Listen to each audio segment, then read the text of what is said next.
출애굽기 29장 1에서 14절 말씀입니다.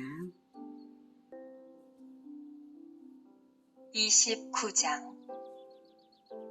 내가 그들에게 나를 섬길 제사장 직분을 위임하여 그들을 거룩하게 할 일은 이러하니 곧 어린 수소 하나와 흠없는 순양 둘을 택하고 무교병과 기름 섞인 무교 과자와 기름 바른 무교 전병을 모두 고운 밀가루로 만들고 그것들을 한 광주리에 담고 그것을 광주리에 담은 채 그 송아지와 두 양과 함께 가져오라.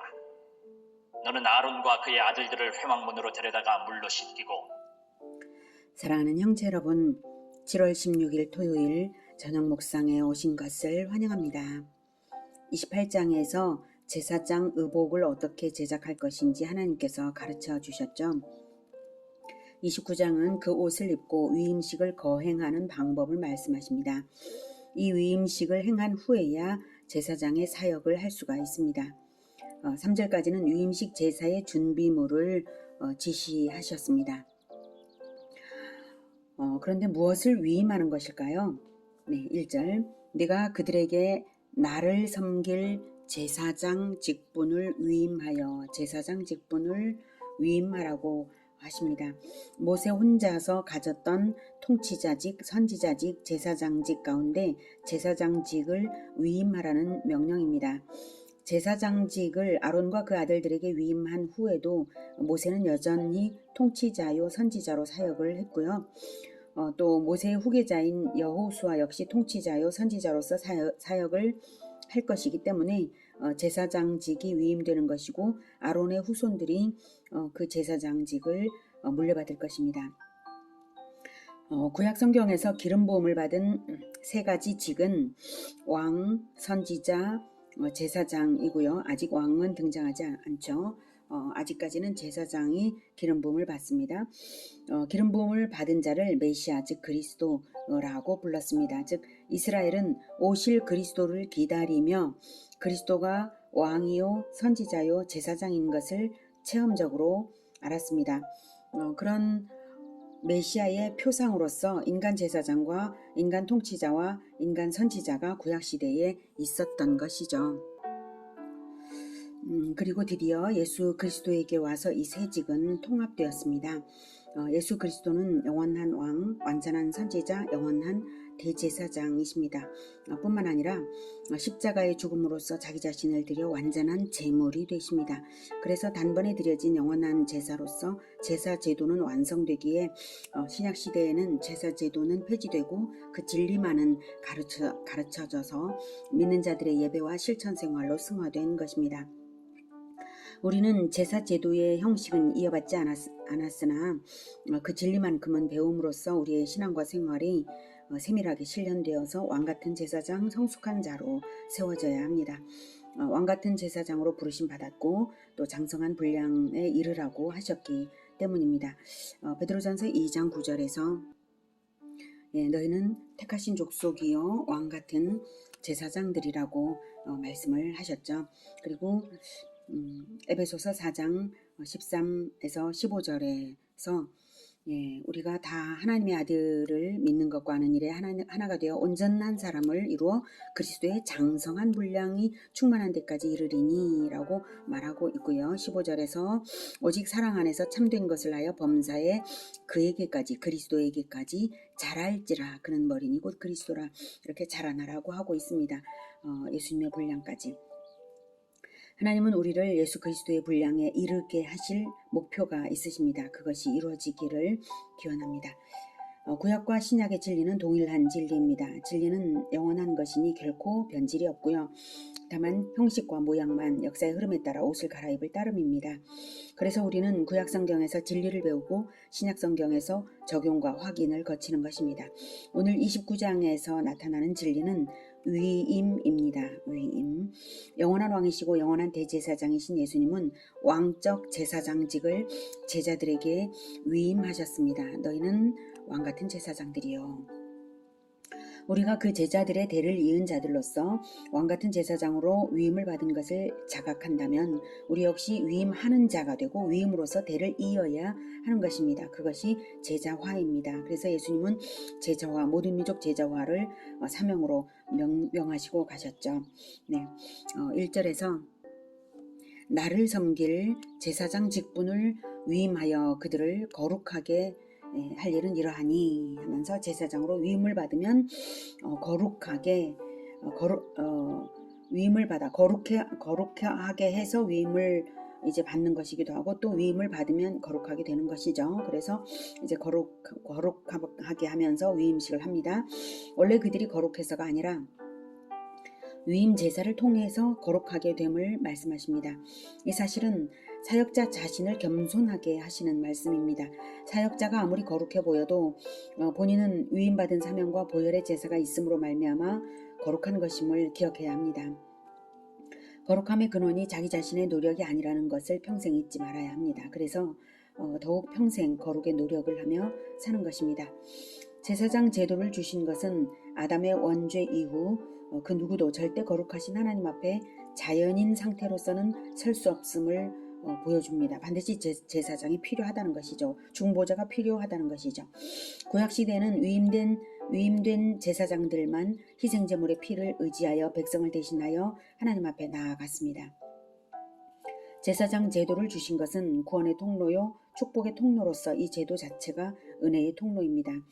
제사의 준비물을 보면 어린 수소 하나, 번제와 화목제물로 이제 흠없는 순양 둘, 그리고 여러 가지 소제물로 무교병, 기름 섞인 무교과자와 기름 바른 무교전병, 고운 밀가루로 만든 것들이죠. 그리고 위임 제사에 앞서 물로 씻어야 합니다. 이 제물들은 여기 나온 제물들은 제사 제도를 총괄한 것입니다. 제사장의 위임식 제사라서 모든 제사를 종합한 형태로 이제 준비를 시킨 것이고요. 구체적인 제사 제도는 레위기 1에서 7장에서 자세하게 명령하여 세우십니다. 지금 출애굽기 29장의 명령은 아직 레위기를 주시지 않은 시점인데요. 이렇게 속죄제, 번제, 화목제, 소제의 명령이 한꺼번에 주어지는 것을 보면 구체적 제사 제도의 명령 이전에 이미 제사 문화가 있었음을 알 수가 있습니다. 그것은 이미 출애굽기 24장에서도 나타났죠. 24장에서 하나님과 이스라엘이 왕과 백성으로 맺어지는 언약식이 바로 피의 제사였죠. 그뿐만 아니라 성경이 일일이 언급하지 않을 뿐 제사는 이미 문화였다는 것이 창세기 곳곳에 나타나 있습니다. 욥도 제사를 드렸고 아브라함도 이삭도 야곱도 다 제사를 드립니다. 노아도 제사를 드리고 이미 그리고 라반과 함께도 제사를 드렸고 여러 가지로 제사를 드렸어요. 그래서 제사는 이미 문화였습니다. 그러면 제사는 어떻게 시작되어서 문화가 되었을까요? 제사란 무엇일까요? 제사에 대한 첫 기록은 가인과 아벨의 제사입니다. 가인은 소제를 드렸고 아벨은 피의 제사인 짐승의 번제를 드렸습니다. 그들이 제사를 드렸다는 사실은 그들의 부모인 아담과 하와가 제사를 드렸다는 것을 뜻합니다. 그리고 아담과 하와가 제사를 드렸다는 것은 하나님의 구원 행위를 기념해서 드렸다는 것을 알 수가 있습니다. 즉 아담과 하와는 비록 범죄로 쫓겨나기는 했으나 하나님 나라 에덴을 기억하고 하나님의 구원 행위를 체험했죠. 하나님의 구원 행위는 짐승을 죽여 가죽으로 옷을 지어 입힘으로써 죄인들의 수치를 덮어주신 행위와 여자의 후손이 마귀의 머리를 밟을 것을 선언하신 바로 그것으로서 하나님은 구원을 하셨습니다. 죄인들은 에덴으로 돌아가기를 사모하기 때문에 하나님의 구원 행위를 기념 행위로 올려드려 믿음을 나타낸 것입니다. 믿음으로써 바로 그것이 구원이 되는 것이죠. 기념 행위는 하나님의 구원 행동을 동일하게 올려드리며 하나님께서 언약하신 여자의 후손이 마귀의 머리를 밟을 것을 믿어 기다리는 것입니다. 그것을 믿는 것을 기념 행위로 나타내는 것입니다. 그 기념 행위가 바로 흠없는 짐승을 잡아 피를 흘리고 번제로 올려드린 것입니다. 가죽은 옷을 지어 입고요. 그런 제사는 아마도 아담과 하와가 옷이나 이불을 필요로 해서 짐승을 잡아 죽여야 할 때마다 드려졌을 것입니다. 옷은 필요한데 생명을 죽이는 것은 가책이 느껴지는 일이었을 거예요. 그 당시는 육식을 안 하던 때라서 그 외에는 생명을 죽여야 할 이유가 없었는데 옷이 필요해서 짐승을 잡아야 할 때마다 자기들의 죄를 떠올렸고 동시에 하나님의 구원 행위를 떠올렸고 또 구원의 완성인 여자의 후손의 승리를 떠올리며 기도한 것입니다. 그것이 제사였고 그것을 후손들이 물려받은 것이고 그것은 문화가 되었던 것이죠. 한마디로 정리하면 제사란 하나님의 구원 행위를 기념하는 것입니다. 기념하면서 그 기념으로써 구원의 언약을 믿어 성취를 기다리는 태도가 나타나는 것이죠. 예배란 하나님의 구원 행위를 기념하며 구원의 완성을 믿음으로 기다리는 것입니다. 영적 예배란 하나님의 구원 행위를 나의 영혼이 늘 기념하는 것이죠. 인생살이로서 증명해드리는 예배가 영적 예배입니다. 예수 그리스도께서 나의 죄를 대신하여 흠없는 짐승처럼 죽으신 것을 생각하면 그리고 부활로서 옛뱀 마귀를 밟으셨고 마침내 재림하셔서 완성적인 구원의 때를 주실 것을 생각하면 우리가 그분의 구원 행위를 어떻게 기념해 드려야 하겠습니까? 예수님의 공생의 전체를 배우고 배우면서 내 인생에서 적용하며 실천하는 것, 예수님의 공생애가 내 삶에서 나타나도록 순종의 제사를 드리는 것입니다.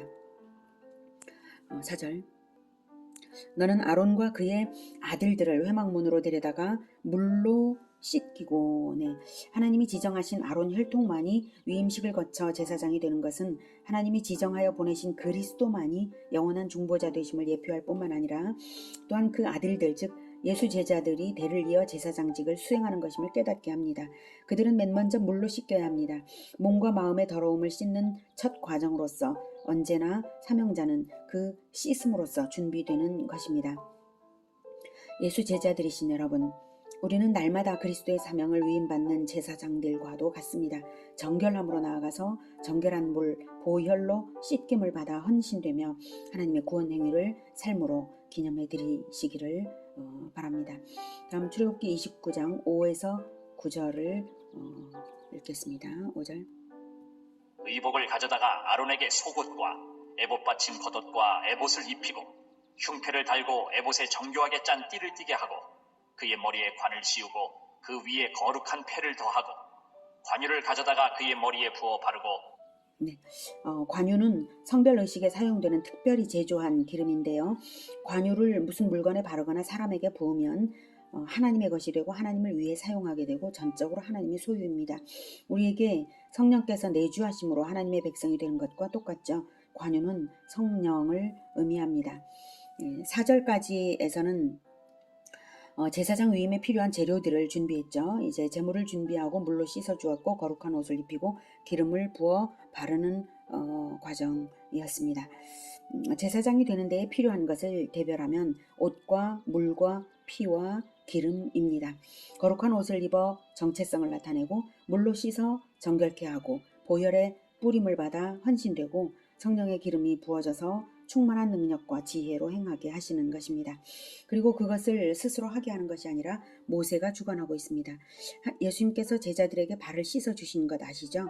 모세가 제사장 위임식에서 아론과 그 아들들을 씻어 주는 것처럼 예수님께서 제자들에게 씻어 주심을 행하셨습니다. 그때 베드로가 그러지 마시라고 했더니 예수님 하시는 말씀이 내가 너를 씻어주지 아니하면 네가 나와 상관이 없느니라 라고 하셨죠. 그러자 베드로는 그러면 발만 아니라 손과 머리도 씻어주옵소서 했어요. 그러자 이번에 예수님께서는 이미 목욕한 자는 발밖에 씻을 필요가 없느니라. 온몸이 깨끗하니라 너희가 깨끗하나 즉 너희들은 이미 목욕했다. 너희들은 내가 목욕시켰다 이 뜻이죠. 너희는 깨끗하나 다는 아니니라 라고 하셨어요. 씻어주지 않으면 나와 상관이 없다고 하셨는데 이미 목욕했다니 예수님이 제자들을 목욕시켜 주신 것이 있나요? 성경에 그 기록은 없죠. 이것은 물로 씻는 것은 일종의 행위적 비유입니다. 무엇을 의미합니까? 예수님은 지난 3년간 제자들을 데리고 다니시면서 말씀을 가르치셨어요. 그리고 십자가 지시기 전날 저녁에 발을 씻으신 것은 인상 깊게 남도록 행위 비유를 사용하신 것이죠. 씻는 것은 성경을 가르침으로 거룩하게 하는 것을 말합니다. 가르침이 씻는 것입니다. 그리고 다는 아니니라 라고 하신 것은 가룟 유다는 믿음이 없기 때문에 배우는 데에 따라는 다녔어도 헛되어서 죄 씻음을 받지 못했던 것입니다. 위임자가 위임받는 자를 씻어주는 것은 하나님의 말씀으로 씻어주는 것을 상징합니다. 세족식을 한 그날 밤 예수님의 기도를 보면 그 의미를 알 수가 있습니다. 요한복음 17장 17에서 21절에 그들을 진리로 거룩하게 하옵소서. 아버지의 말씀은 진리니이다. 아버지께서 나를 세상에 보내신 것 같이 나도 그들을 세상에 보내었고 또 그들을 위하여 내가 나를 거룩하게 하오니 이는 그들도 진리로 거룩함을 얻게 하려 함이니이다. 내가 비옵는 것은 이 사람들만 위함이 아니요 또 그들의 말로 말미암아 나를 믿는 사람들도 위함이니 아버지여, 아버지께서 내 안에 내가 아버지 안에 있는 것 같이 그들도 다 하나가 되어 우리 안에 있게 하사 세상으로 아버지께서 나를 보내신 것을 믿게 하옵소서. 네, 예수님은 제자들을 보내신 것입니다. 즉 자기의 일을 위임하신 것입니다. 위임하실 때 제자들을 씻어주셨는데 진리로 씻어주신 것입니다. 진리로 씻어주셨다는 것은 말씀을 가르치되 말씀에 담긴 진리를 깨닫도록 가르치셨다는 의미입니다. 진리가 사람을 거룩하게 하는 것입니다. 말씀을 배워도 수박 겉핥기가 아니라 진리를 파악해야 비로소 사람이 거룩해지는 것입니다. 다음 8절 이하 읽겠습니다. 8절. 그의 아들들을 데려다가 그들에게 속옷을 입히고 아론과 그의 아들들에게 띠를 띄우며 관을 씌워 그들에게 제사장의 직분을 맡겨 영원한 규례가 되게 하라. 너는 이같이 아론과 그의 아들들에게 위임하여 거룩하게 할지니라. 너는 수송아지를 회막 앞으로 끌어오고 아론과 그의 아들들은 그 송아지 머리에 안수할지며 너는 회막문 여호와 앞에서 그 송아지를 잡고 그 피를 네 손가락으로 제단 뿔들에 바르고 그 피 전부를 제단 밑에 쏟을지며. 네, 8, 9절을 볼 때 하나님께 나아갈 때 칭의의 옷을 입는 거죠. 속옷을 입히고 그 다음 또 옷을 입혀서 관을 씌우고 또 띠를 띄우고 이런 것들을 말하고 있습니다.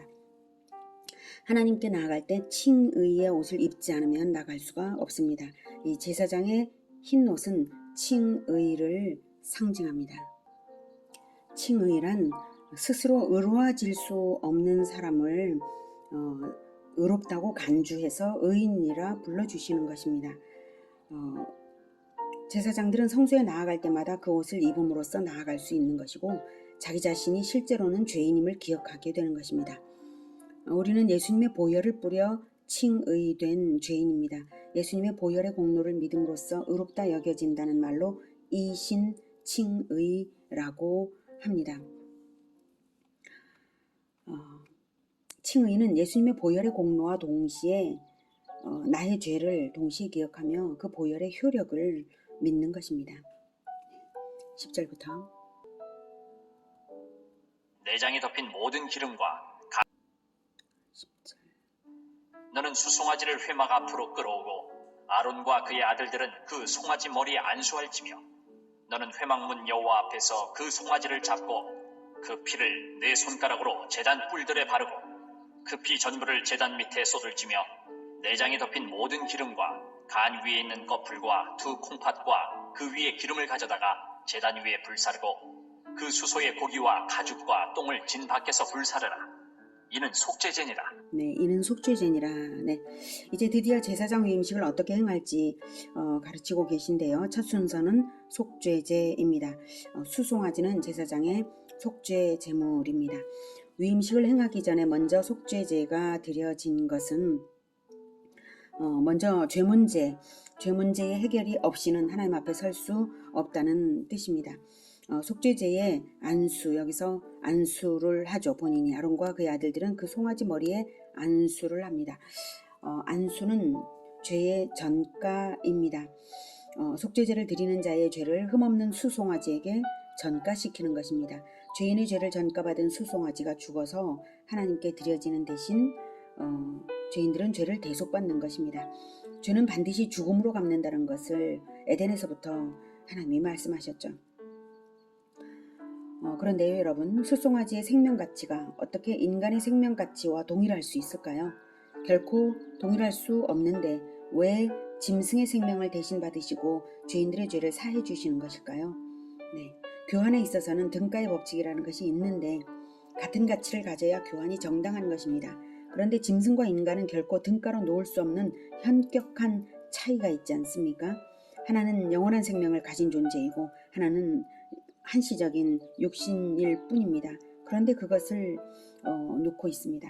여러분, 이러한 제사 제도를 통해 죄를 사함받도록 제사 제도를 제정하신 것이 참으로 은혜로운 것인데요. 바로 이 제사법이 정당하기 위해서는 반드시 실제로 죄 없는 인간이 죄인을 위해 죽어야만 합니다. 그래야만 이 짐승들이 바로 죄 없는 인간이 죄인을 위해 죽은 그 죽음을 예표할 수 있는 보증이 되는 것이죠. 그리고 제물을 드리는 자도 그것을 알고 믿음으로써 짐승을 드려야 합니다. 무슨 말인가 하면 우리가 플라스틱 카드를 돈 대신 들고 가서 마트에서 물건을 살 때에 실제 돈이 거래되는 것은 아니지만 물건은 구매됩니다. 실제 돈은 나중에 지불되죠. 후에 현금으로 지불될 것을 전제로 거래가 성사되는 것이죠. 신용, 즉 믿음의 원리입니다. 거래가 성사되려면 언약이 성취되려면 두 가지가 반드시 있어야 합니다.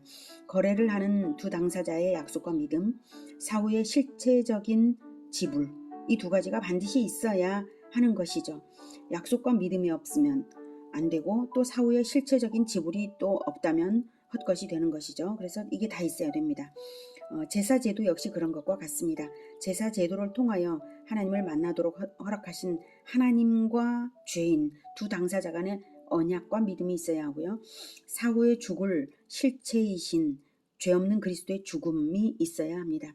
그러므로 모든 제물 짐승들은 죄 없으신 그리스도를 상징합니다.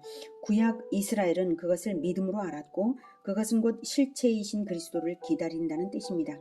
그리스도가 모든 믿는 자 하나님의 백성을 책임지시는 왕으로 오실 거거든요. 그래서 자기 생명으로 자기 백성을 책임지는 자가 바로 그리스도입니다. 11절에 회막 문 여호와 앞에서 그 송아지를 잡으라고 하죠. 그러니까 제단을 말하는 것인데요. 성막에 하나님께서 계시기 때문에 여호와 앞에서라고 말씀하시는 것이기도 하고요. 또 늘 여호와 앞에서 제사 행위를 해야 한다는 뜻도 있습니다.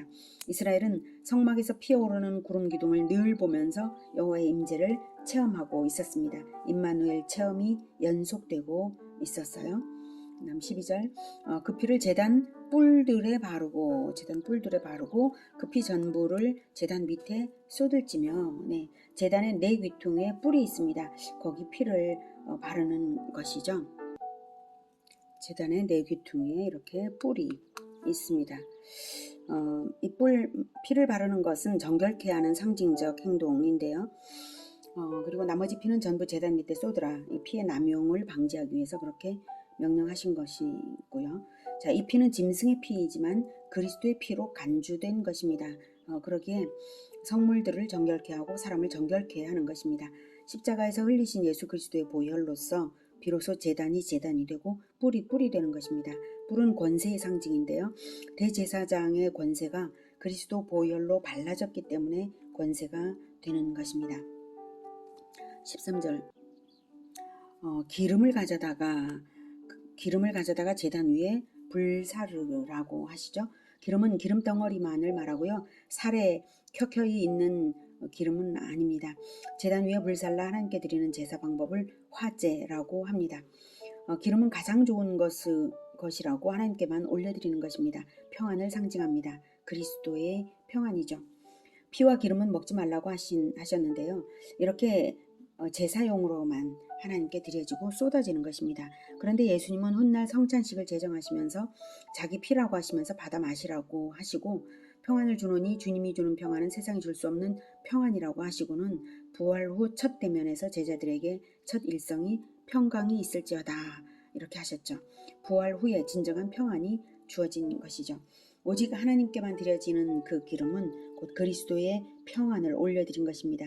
그래서 세상이 줄 수 없는 평안, 하나님께만 있는 그 평안을 우리에게 주신 것입니다. 부활 영생의 보장이 있기에 근원적으로 완전한 평안이 우리에게 있습니다. 14절 고기와 가죽과 똥을 진 밖에서 불사르라. 이 짐승이 죄를 전가받아 죽었기 때문에 부정한 짐승으로 간주되는 것입니다. 그래서 진 밖에서 불사르라 하신 것입니다. 이것은 그리스도께서 성문 밖에서 십자가 고통을 당하심으로써 이루어졌습니다. 이렇게 속죄제가 먼저 드려진 것은 속죄를 먼저 받아야 그 다음에 번제 즉 헌신을 하나님께 올려드릴 수 있는 것입니다. 속죄받음이 없는 사람은 하나님의 사역자가 될 수 없는 것이죠. 보혈의 효력을 믿어야 복음 전도자가 될 수 있는 것이죠. 복음을 전할 줄 모르는 즉 보혈의 효력을 믿지 않는 자가 성직을 가지는 것은 결코 있을 수 없는 일입니다. 자, 하나님께서 제사 제도를 주신 것이 어떻습니까? 이 제사 제도가 말할 수 없이 은혜로운 것입니다. 제사 제도가 외적인 형식만인 것이 아니라 훗날 실체로서 피 흘려질 것을 전제로 한 것을 믿을 때 그렇습니다. 그러므로 구원은 오직 믿음으로 받는 것입니다. 믿음은 구원의 은혜를 받기 위하여 내미는 빈손과도 같습니다. 죄인은 아무런 공로가 없지만 빈손 내밀어서 은혜를 받는 것이죠. 대가지불은 그리스도께서 다 하시는 것이고요. 인간이 이 빈손을 내밀지 않고도 그 은혜를 받을 수는 없는 것입니다. 그래서 구원을 믿음으로 받는다고 하는 것이지 믿음이 무슨 공로여서가 아닙니다. 믿음은 죄인이 내미는 빈손입니다. 은혜를 받고자 내미는 빈손입니다. 오늘도 제사장 위임식의 준비와 속죄제 방법을 통해서 하나님의 구원의 은혜를 얻는 믿음의 원리를 배웠습니다. 그리고 거룩함과 평안함을 들여서 하나님의 일을 감당하는 제사장이 되어야 할 것도 배웠습니다. 빈손 내밀어 은혜를 입은 우리 이제는 하나님을 위해 이웃을 구원하는 거룩과 평안의 제사를 올려드리는 우리 모두가 되기를 기원합니다. 기도하겠습니다. 하나님, 제사장들에게 위임하셨습니다. 위임하게 하셨습니다. 예수님도 예수 제자들에게 위임하셨습니다. 위임하시기 전에 먼저 진리로 씻어주시고 예수 제자라는 그 제사장의 옷을 입혀주시고 그리고 계속해서 주의 일을 할 수 있도록 그렇게 하신 것 우리가 믿습니다. 우리를 또한 예수 제자로 불러주셨습니다. 감사드립니다. 하나님, 우리가 의의 옷을 입고 거룩함과 평안으로 하나님께 온전히 올려드려서 그것이 이웃을 살리는 세상을 구하는 그런 섬김이 되게 하여 주시옵소서. 예수님의 이름으로 기도드립니다. 아멘. 이어지는 시간은 개인 기도 시간입니다.